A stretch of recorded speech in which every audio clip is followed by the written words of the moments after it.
Il est 8h11 sur Sud Radio. La mairie de Marseille vire le petit-fils de Marcel Pagnol du château de ma mère. Dans Lévis sans interdit, Elisabeth Lévy, bonjour. Bonjour Patrick, bonjour à tous. Alors oui, vous revenez sur cette histoire pagnolesque, hein? Oui, c'est le château de Montmère maintenant. Oui. Alors c'est le château de la Busine, sur les terres duquel passait la famille Pagnol pour raccourcir son trajet de vacances. Et donc Pagnol l'évoque dans ses souvenirs d'enfance, donc dans le château de ma mère, puis il l'achète en 1941 pour y faire une cité du cinéma.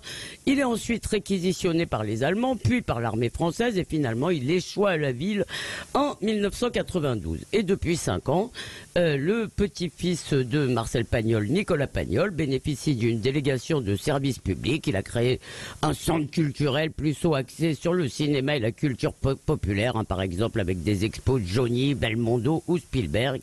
Et il a quasiment décuplé la fréquentation.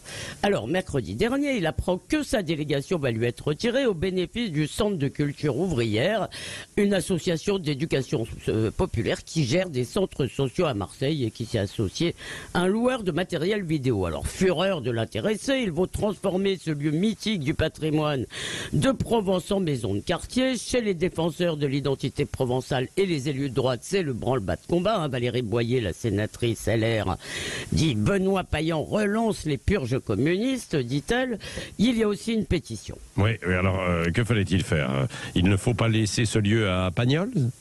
Alors à Marcel Pagnol, ça c'est sûr. Et oui, à vrai dire, ce n'est pas parce que Nicolas est le petit-fils de Marcel qu'il est le meilleur pour perpétuer son héritage. D'ailleurs, au passage, je ne suis pas sûr que Johnny ou Spielberg incarnent si bien la Provence. Mais donc, si la mairie de Marseille donnait la délégation à une personnalité qu'elle juge plus à même de préserver l'héritage de l'écrivain cinéaste, bon, bah, ça poserait pas vraiment de problème. Hein. Tout ne peut pas reposer sur le lien familial.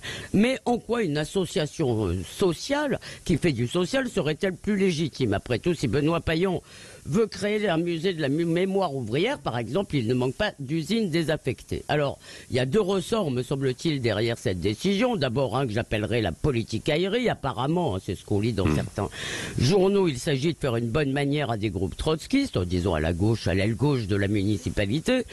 Et puis, il y a l'idéologie, surtout. Hein, c'est que tout est politique. La culture doit édifier les masses. Alors, la gauche a bien sûr abandonné les ouvriers au Rassemblement national, notamment, mais elle veut les envoyer au musée. Et Pagnol, c'est trop franchouillard, trop Troisième République.